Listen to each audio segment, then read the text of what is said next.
Hello guys, welcome back to my channel. তো আমার চ্যানেলে সবাইকে অনেক অনেক স্বাগত। অনেক দিন পর ভয়েস ওভার দিয়ে তোমাদেরকে ভিডিও দিচ্ছি, আর সারাদিনের ডেলি ব্লগের মতো। তো আজকে সকালে ঘুম থেকে উঠে বিছানাটা পরিষ্কার করে নিচ্ছি। সবাই যেন আমার শ্বশুরমশাইয়ের শরীরটা ভালো নয়, আর এখানে আমি ভিডিও করারও সময় পাচ্ছি না। আর তারপর দেখো, ঘুম থেকে উঠে শ্বশুরমশাইকে আগে ওষুধ দিয়েছি, গ্যাসের ওষুধ, তারপর চা আর খাওয়াটাকে খেতে দিয়েছি। তারপর দেখো আমি এখানে দাঁত মাজতে বসে গেছি, দাঁত মাজছি। আর এখন প্রচুর কাজের চাপ, সেই জন্য ঠিকঠাক করে ভিডিও আপলোড করতে পারছি না। অনেকে জিজ্ঞাসা করছো কী হয়েছে। অ্যাকচুয়ালি আমি বলেইছিলাম আমার শ্বশুরমশাইয়ের কী হয়েছে, কিন্তু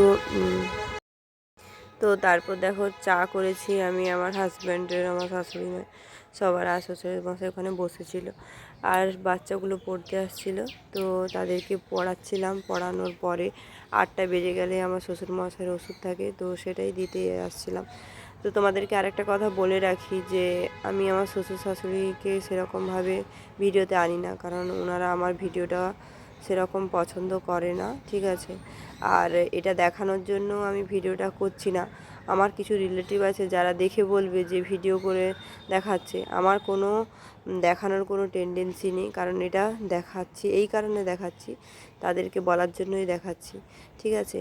আর তারপর ওষুধটা দিয়ে দিলাম, কারণ যারা ভালোবাসে না ক্যামেরার সামনে আসতে বা করে না, তাদেরকে আমি কেন আনবো বলো। আমার কোনো নেই যে তার অসুস্থতা নিয়ে ভিডিও করে নিজের ভিউজ কামানো বা নিজের ভিডিওতে আনা, আমি কোনো দিনই করিনি, আর এটাও করতে যাইনি। আর এটা বলার জন্যই এটা আমি করালাম। আর আজকে সারাদিন কী করলাম সেটাই আমি দিচ্ছি, কারণ আমাকে অনেকেই বলেছে আমি নাকি কোনো কাজ করি না এরকম। তো সোশ্যাল মিডিয়াতে আমি সেসব আনতে চাই না, কিন্তু তবু কিছু কিছু সময় না মাথার কোনো ঠিক থাকে না। এমনিতেই এত কাজ, তার মধ্যে বাড়িতে এত রুগী। তারপর দেখো সমস্ত কিছুটা পরিষ্কার করছি, কারণ যতই পরিষ্কার করছি সবই নোংরা হয়ে যাচ্ছে, সব এলোমেলো হয়ে যাচ্ছে।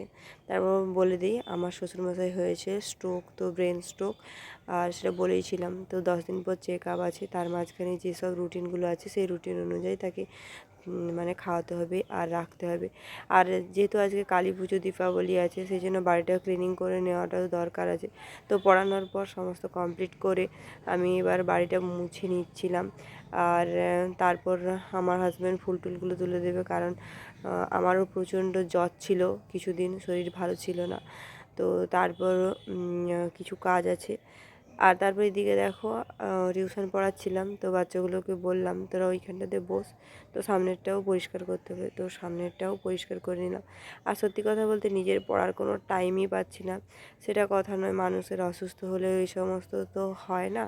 তো তার মাঝখানেও একটু ভাবলাম যে নিজের বইটা যেটা আছে, কিছু আমার টাস্ক বাকি ছিল, তো সেগুলো আমি করার চেষ্টা করছিলাম। দেখতেই পাচ্ছ সেই কাজ যে করছিলাম সেই অবস্থাতেই আমি বসে গেছি, তো সেগুলোই করছিলাম।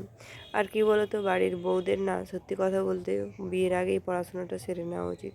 বিয়ের পর সত্যিই পড়াশোনা হয় না, অনেক ধরনের কথা শুনতে হয়, যেরকম তুমি কি এখানে পড়তে আসছো, ঠিক আছে, অনেক ধরনের কথা শুনতে হয়। আর তোমার ব্যক্তিগত কেরিয়ার নিয়ে কেউ ভাবনা চিন্তা করে না। যদি আমার হাজব্যান্ড করে, ঠিক আছে, তার মধ্য দিয়েও নিজের পড়াটা চালিয়ে রাখার আমি চেষ্টা করি। তো এই সমস্ত এই কারণেই বলা যে আমার লাইফটা একটু ডিফারেন্ট। যারা বলে না, আমার কিছু রিলেটিভ বলে যে সারাদিন কি করে, আর বেকারের বউ হওয়া যে কত জ্বালা আছে, যে হয় সেই বোঝে, ঠিক আছে। বেকারের বউ হয়ে দেখবে যে সারাদিন তুমি যাই করো কেউ দেখতে পাবে না, শুধুমাত্র তুমি যখন বসবে তখনই দেখতে পাবে। তো তারপর কিছু টাইম একটুখানি পড়াশোনা করে নিলাম নিজের মতো করে, কারণ প্রত্যেকটা রুটিন বাই রুটিন কাজ করতে হবে।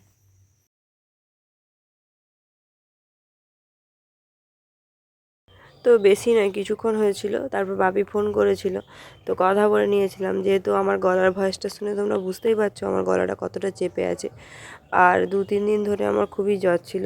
তার মধ্যে দিয়েই যতটুকু পেরেছি আমি করেছি। আমি কখনো বলিনি যে না করে বলিনি যে আমি করেছি। তো আমি যতটা পারি করার চেষ্টা করি, মানুষকে হেল্প করার চেষ্টা করি। তো এটুকুই। আর আমার বাবা মা এরকমই শিক্ষা দিয়েছে। আর গলা বসে গেছে, প্রচণ্ড কফের চাপ, তার মধ্যে দেখতে পাচ্ছ কাশছি। আর আমার হাজব্যান্ডের উপর হঠাৎ করে সমস্ত কিছু চাপ পড়ে গেছে। ঠিক আছে, ওকে একদিন তো দায়িত্ব নিতেই হতো, তো ও নাহলে এটা আজ থেকেই নিক। তো ওর আমার শ্বশুরমশাই ভালো হয়ে যাক, এটুকুই আমি কামনা করি। আর দীর্ঘ 8 দিন আমরা হাসপাতালে ছিলাম, তারপর বাড়িতে এসেছি ওনাকে নিয়ে। উনি মোটামুটি ভালো আছেন। স্ট্রোক হয়ে গেছে, তো কী থেকে কী হয়েছে কিছু বুঝতে পারছি না। তো ডাক্তার এটুকুই বলেছে যে ওনার মাথাতে স্ট্রোক হয়েছে।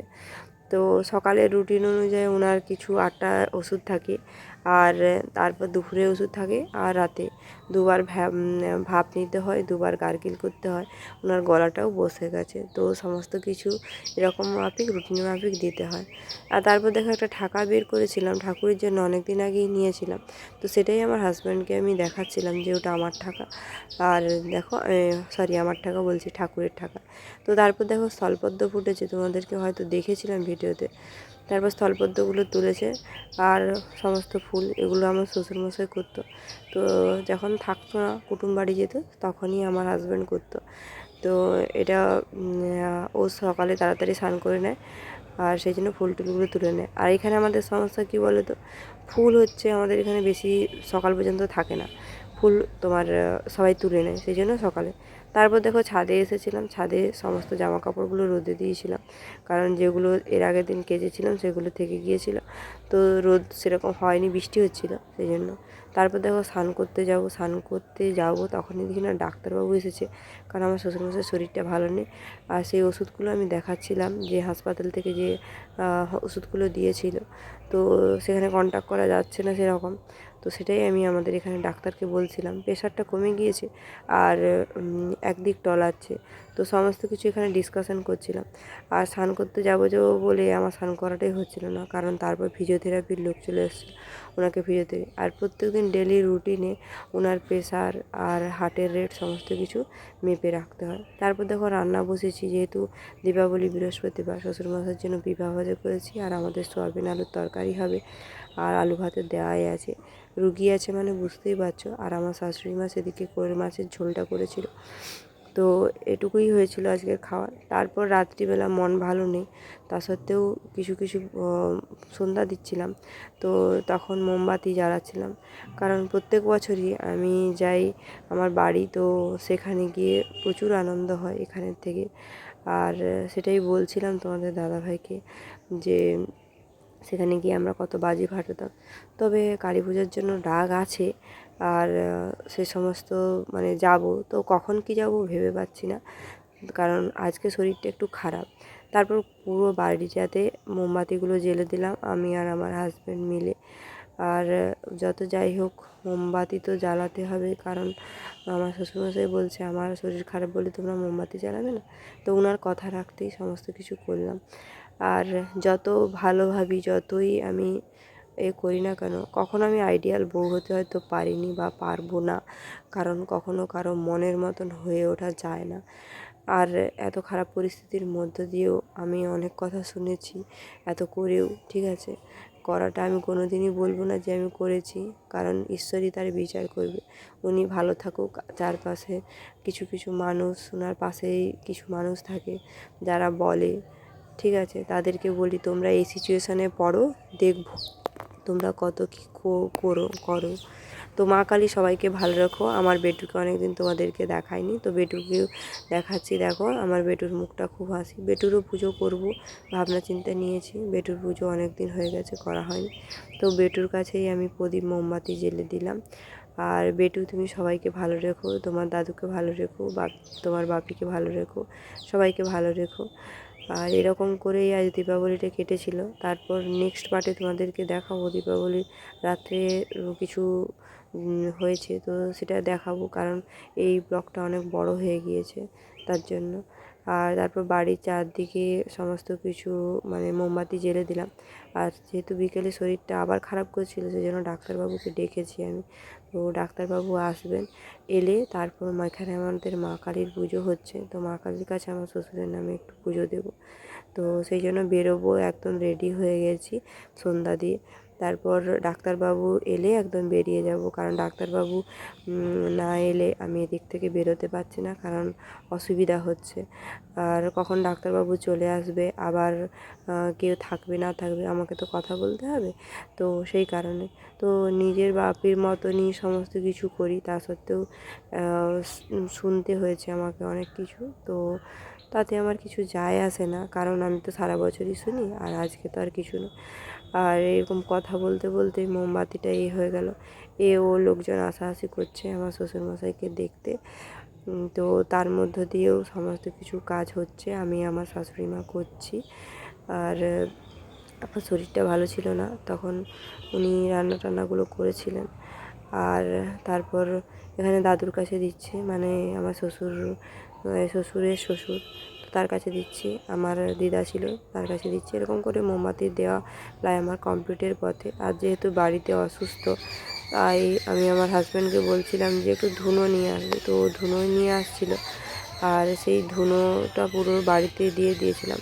তারপর মা বলছিল একটু আসবি, তোর তো শরীরটা ভালো নেই, তো একটু মনটাও ফ্রি হবে, দেখে যাবি। তো সেই জন্য আমি বাড়িতেও যাব একটু ভেবেছিলাম।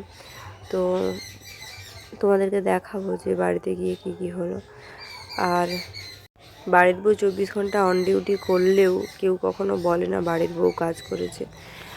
আর কি কিছু করার নেই, আমার ভাগ্য খুবই ভালো, সেই জন্য আমি এরকম মানে ভালো ভালো কথা শুনি ভালো ভালো মানুষদের কাছে, যারা হয়তো কোনো দিন মানে শ্বশুর বাড়িতেই কোনো কাজ করে না বা কোনো কিছু, তারাই বলে এই ধরনের কথা। তো বলুক, আমার তাতে কিছু যায় আসে না। আমার হাজব্যান্ড আমার পাশে আছে, আমার মা বাপি আমার পাশে আছে, ঠিক আছে। আমার শ্বশুর আমাকে খুব ভালোবাসে, তো এটাই যথেষ্ট, ওনার জন্যই করব। তাতে কে কী বললো আমার তাতে কিছু যায় আসে না। উনি ভালো মানুষ, উনি ভালো থাকুক, সুস্থ হয়ে যাক, এটুকু ঈশ্বরের কাছে কামনা করব। আর তারপরে ঈশ্বর বিচার করবে। তারপর আমার হাজব্যান্ডও এই যে দেখো দিয়ে দিচ্ছে। তারপর আমার দাদা বৌদি এসেছিলো আমার শ্বশুরমশাইকে দেখতে, আর তখনই এসেছিলো ডাক্তারবাবু। তো সেই সমস্ত কথাবার্তা বলছিলাম, আর সেরকমভাবে ব্লগটা তোমাদেরকে সাজিয়ে গুছিয়ে দিতে পারলাম না। তোমরা সবাই আমার শ্বশুরের সুস্থতা কামনা করো। এর আগের দিন আমার মা বোন এসেছিলো, সবাই একজন একজন করে দেখে যাচ্ছে, আর সেখানে কথাবার্তা সমস্ত কিছু হচ্ছে। আর আমি সেইখানেই বলছিলাম যে ওই ডাক্তারবাবুর কথা। তো আজকে এই পার্টটা থাকুন, নেক্সট পার্ট